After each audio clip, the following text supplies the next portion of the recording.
Grand Carrefour, nouveau numéro. Mesdames et messieurs, bonsoir à tous. Merci de nous choisir encore sur la radio-télévision d'État Santé. Eh bien, la pandémie de coronavirus défie les prévisions, bouleverse les statistiques, déstabilise l'économie mondiale. Le Togo non plus n'est pas à l'abri. Une situation de crise d'ailleurs qui profite aussi à certains opérateurs économiques véreux qui n'hésitent pas à faire flamber, bien évidemment, les prix des produits de première nécessité sur le marché. Le fait est réel. Que fait donc le gouvernement togolais pour un réel accompagnement et suivi des marchés et des entreprises? Nous en parlons bien évidemment dans ce nouveau numéro de votre émission Grand Carrefour avec ici au plateau Monsieur Kojo Adedje, ministre du Commerce, de l'Industrie, du Développement du secteur privé, de la promotion de la consommation locale. Monsieur le ministre, bonsoir. Merci d'être à ce plateau avec nous. Merci à vous aussi. Et bien évidemment, nous en parlons dans cette édition. Si vous avez demandé aujourd'hui de faire une petite analyse de la situation du marché des produits de première nécessité à ce jour en l'ère de Covid-19, que répondrez-vous, monsieur le ministre? Merci. Je voudrais d'abord vous dire toute ma gratitude et celle du gouvernement par rapport à ces dispositions que vous nous donnez, de pouvoir communiquer sur ce que nous faisons par rapport à la pandémie. Vous savez que dès les premières apparitions, avec les mesures barrières édictées par le gouvernement, nous avons pu constater sur le terrain un phénomène inhabituel, la flambée des prix des produits de première nécessité, notamment sur le riz, la farine de blé, tout naturellement donc pas ricocher le pain qui se vend beaucoup plus cher, l'huile végétale et pire encore le matériel de lutte contre cette pandémie-là. Le matériel de protection. Le gel hydroalcoolique est devenu très cher partout sur le territoire, les masques de protection, etc. Donc le constat est réel. Je crois qu'il y a eu une panique de première heure que le gouvernement a dû rapidement encadrer. Voilà donc la situation. Très bien. Alors aujourd'hui, beaucoup parlent, quoi qu'on dise, vous avez parlé de l'encadrement du gouvernement, mais il y a un constat réel qui est toujours là. Est-ce que vous n'identifiez pas des pochettes de spéculation des prix qui sont toujours sur le terrain? Oui, vous savez, disons que pour ce qui concerne les produits de première nécessité, je viens de citer le riz, l'huile, le lait, la farine de blé, nous avons pu constater une flambée inquiétante. Les prix sont passés de 5% à près de 30%. S'agissant du matériel de protection, ces prix sont passés de pratiquement 43% à 250%. C'est énorme. Et donc, c'est vraiment énorme. Mais il faudrait quand même regarder par rapport à la réglementation pour voir ce qu'il y a lieu de faire. Nos équipes ont été constituées. Nous avons mis en place une brigade mixte composée donc des inspecteurs du commerce. Les douaniers sont là et certains inspecteurs aussi, disons, du personnel de la santé pour pouvoir, en tout cas, explorer un peu le marché et voir ce qu'il y a lieu de faire les constats et mettre en branle l'arsenal juridique que nous avons pour pouvoir faire le contrôle.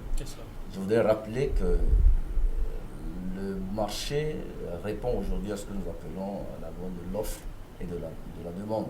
Donc les prix en principe sont libres par rapport à la loi numéro 99, en tout cas du 28 décembre 1999, qui fixe la concurrence au Togo. Mais au sein de cette loi, il y a une disposition qui voudrait qu'en de pareilles circonstances, notamment en cas de pandémie, de crise, de tension sur certains secteurs, en termes de prix, que le gouvernement puisse agir. Donc, en lien donc, avec cette loi-là, le gouvernement a fait prendre un décret.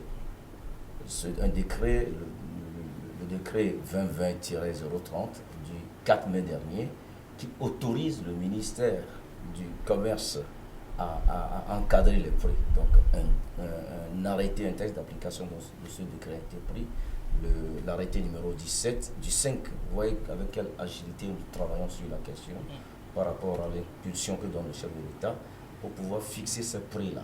Donc, si je prends le cas de la farine de blé, Parce que si nous voulons que le prix du pain baisse, il faudrait nécessairement travailler en amont, vous voyez. Donc faire en sorte que la farine de blé, parce qu'on a constaté des flambées aussi de prix sur cette denrée-là. Alors, de près de 500 francs, l'augmentation. Donc on a travaillé pour que cette augmentation de 500 francs-là, on puisse l'enlever. Donc de concert avec ceux qui sont sur le secteur, l'État est intervenu. C'est par pure négociation, pas pression? Non, pas pression. Il y a eu quand même, on est allé dans la réglementation et voir ce qu'il y a lieu de faire. Vous voyez, dans certains pays, on parle de subventions, etc. Donc, le Togo, le gouvernement a subventionné la farine du blé pour qu'on puisse l'avoir à l'ancien prix, le prix de mars 2019, etc. Donc, c'est ce qui a été fait. Et aujourd'hui, nos équipes, même ce matin, nos équipes sont sur le terrain pour vérifier l'application effective de ces mesures-là qui sont prises pour que ces denrées de première nécessité, on ne puisse pas, en tout cas, chercher coûte que coûte à gagner de l'argent. Parce que nous vivons une situation très difficile. Il faut quand même qu'il y ait une certaine solidarité pour que nous puissions tous en sortir grandis. Voilà. Très bien. Est-ce que le gouvernement a des mesures exceptionnelles à part cette descente sur le terrain pour la vérification de l'applicabilité, voilà, des prix fixés, outre cette descente-là? Bon, vous savez, lorsqu'on descend et que on constate que vous ne respectez pas les prix sont fixés pour ces produits de première nécessité, de même que le matériel de protection utilisé dans le cadre de la pandémie. Alors, lorsque vous outrepassez, vous dépassez, il s'agit de prix, de prix plafond. Est-ce que vous voyez? Vous pouvez, si vous êtes généreux, vendre moins que ce que décide le gouvernement, mais lorsqu'on constate que vous ne respectez pas, il y a deux sanctions, l'une ou l'autre qui peuvent tomber. Hein? Ou vous payez des amendes, ou on ferme carrément votre magasin. Voilà donc ce que prévoit les textes.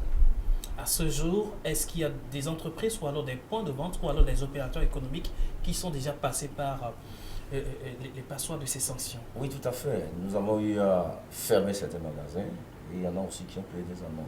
Mais nous poursuivons les contrôles pour nous assurer que la population respecte ces prix qui doivent être appliqués.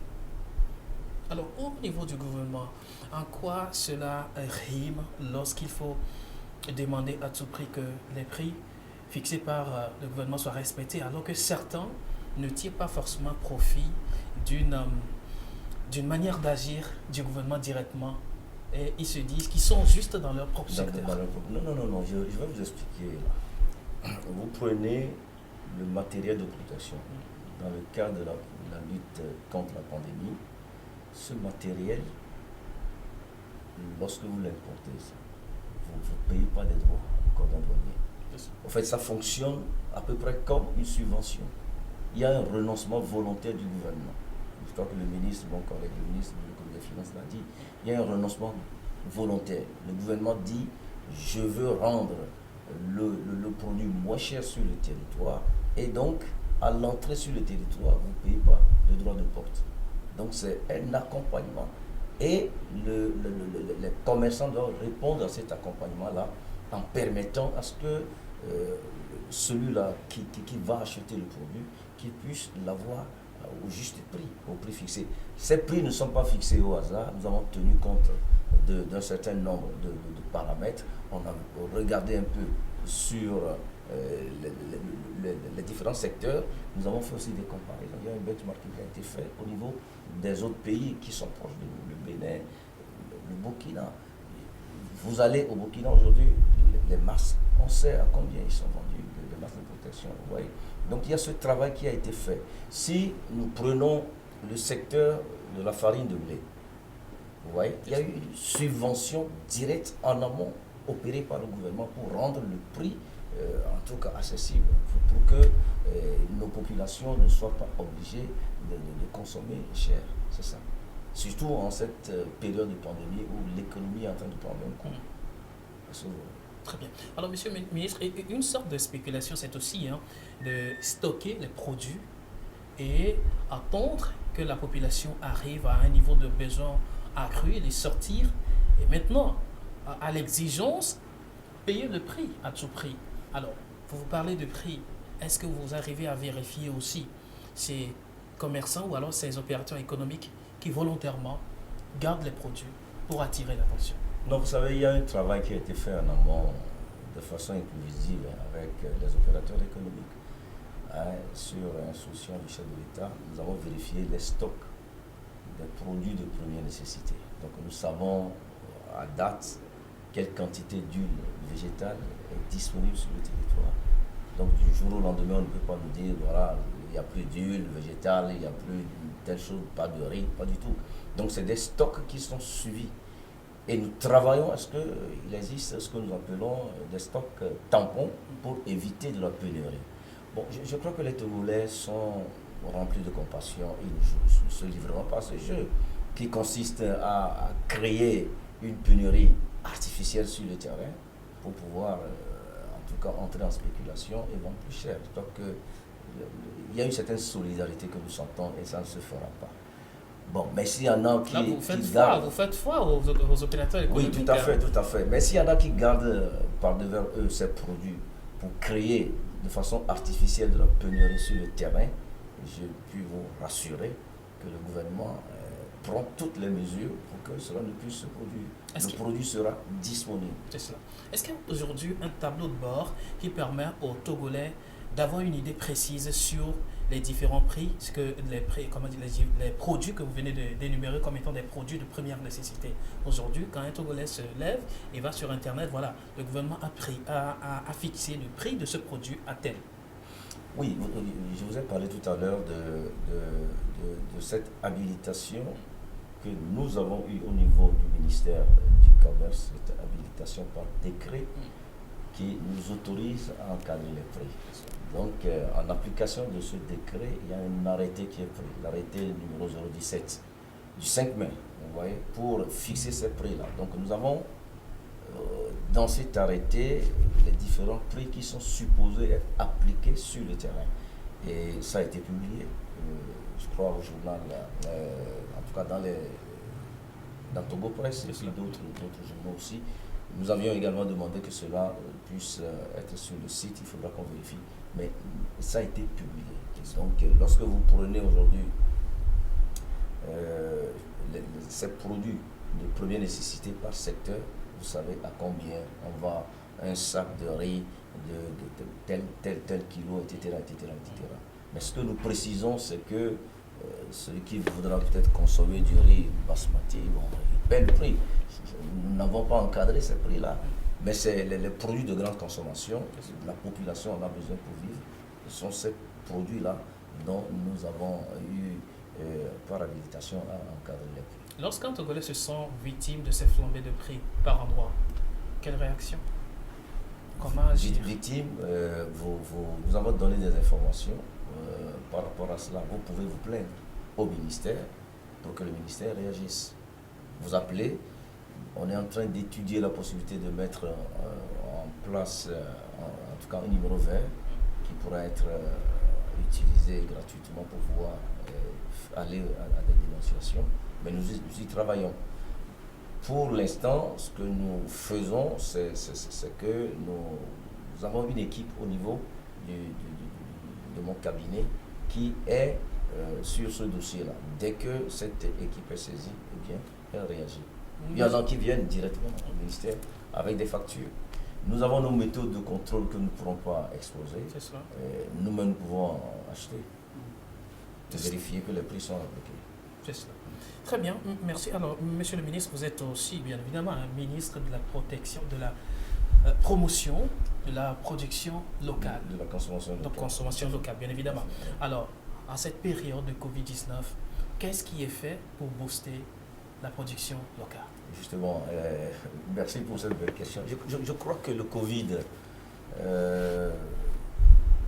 c'est vrai, c'est une pandémie, mais il me semble que cette crise sanitaire que nous vivons devrait nous formater autrement. Tout à fait. Nous aider à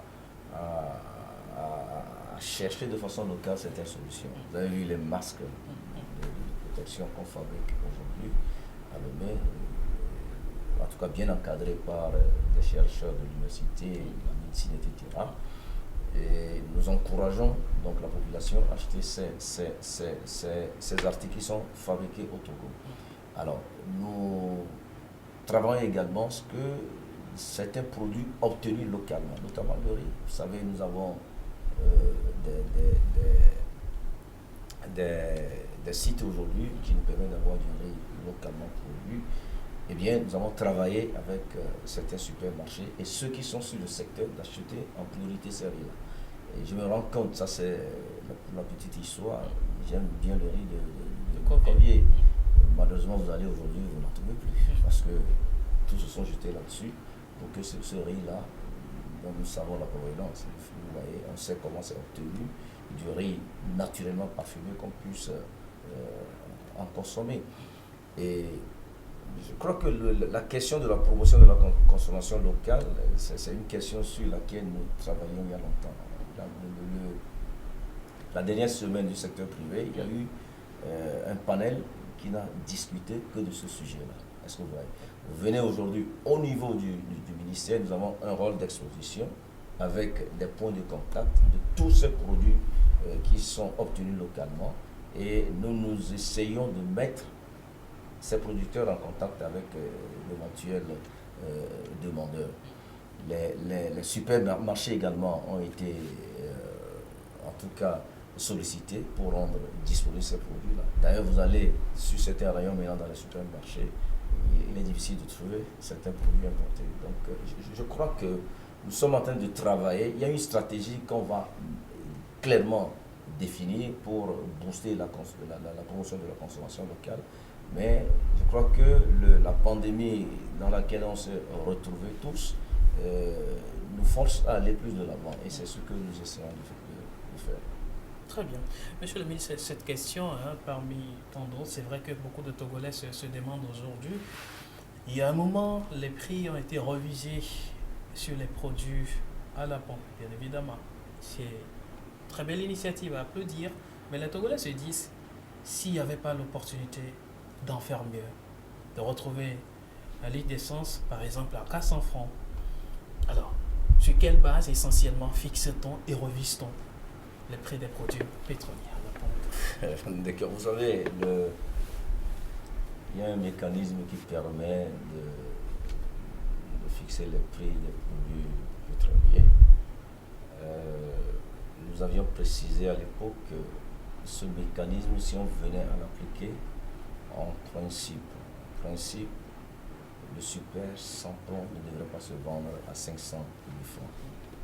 Ça devrait aller au-delà, 533.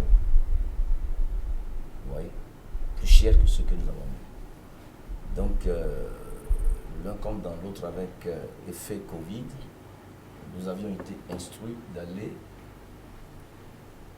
au-delà de l'application de serrer plus les ceintures. Voilà. Mais beaucoup se fient sur le prix des barils sur le plan international. Justement, mais vous savez, il faut que c'est pas du brut que nous consommons. C'est-à-dire la filière. Et les mesures barrières, les restrictions qui sont observées chez nous dans nos États, ces mesures sont aussi en cours dans d'autres États. Vous savez, vous entrez. Nous avions fait un tour là au moment où la pandémie, en tout cas, les premiers cas étaient déclarés dans certaines industries. Parce que le gouvernement a demandé qu'il y ait des mesures, en tout cas de distanciation sociale, etc. Certaines chaînes sont fermées. Vous voyez, c'est pareil aussi ailleurs en Europe. Donc, il faut que ce baril, le prix du baril qui a baissé, qu'on puisse raffiner le brut pour avoir de l'essence. Donc, vous voyez. Alors, nous disons que nous avions été saisis par l'association des consommateurs. On nous a interpellé, est-ce que vous ne pouvez pas baisser davantage? Nous voudrions bien le faire, mais il y a quand même des règles à respecter. Et nous disons que lorsque les conditions le permettront, eh bien, nous allons encore aller et baisser davantage. Mais pour l'instant, je crois qu'on va se contenter de ce que nous avons et travailler peut-être pour le futur. Et je voudrais aussi profiter pour dire que ce mécanisme, c'est pas seulement pour baisser les prix, c'est pour les augmenter aussi. Naturellement. Donc, on rend grâce à Dieu que maintenant, On a on est baissé. en train de baisser. Il faudra s'attendre à ce que ça baisse davantage.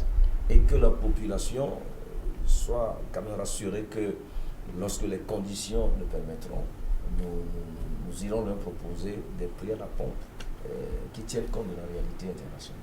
C'est ça, c'est ça. Monsieur le ministre, c'est bien vrai que des questions se posent au sujet du respect des mesures barrières dans les différentes entreprises. Je rappelle, vous êtes le ministre du Commerce et aussi de l'Industrie. Aujourd'hui, la question liée à la zone franche s'impose suivant les travailleurs de ce secteur. Et je ne sais pas si au niveau du ministère, des dispositions particulières sont prises face à la réalité de ce secteur. Oui, vous savez, nous avons nous-mêmes, avec les responsables du secteur privé, de la zone franche, notamment le Conseil national du patronat, la Chambre de commerce et d'industrie du Togo, l'Association des grandes entreprises. Donc, ces responsables-là, on s'est retrouvés et très tôt, ces sujets ont été abordés. Nous avons même fait des déplacements dans certaines sociétés de zone franche. On a donné les orientations nécessaires pour que le respect de la distanciation physique puisse être observé. Et nous avons constaté, après, parce que nos équipes sont retournées pour vérifier que ces instructions sont appliquées, et on s'est rendu compte qu'elles le sont véritablement. Et il faut aussi reconnaître que certains personnels nous appellent directement. Il y a tel problème à tel endroit, vérifier, etc.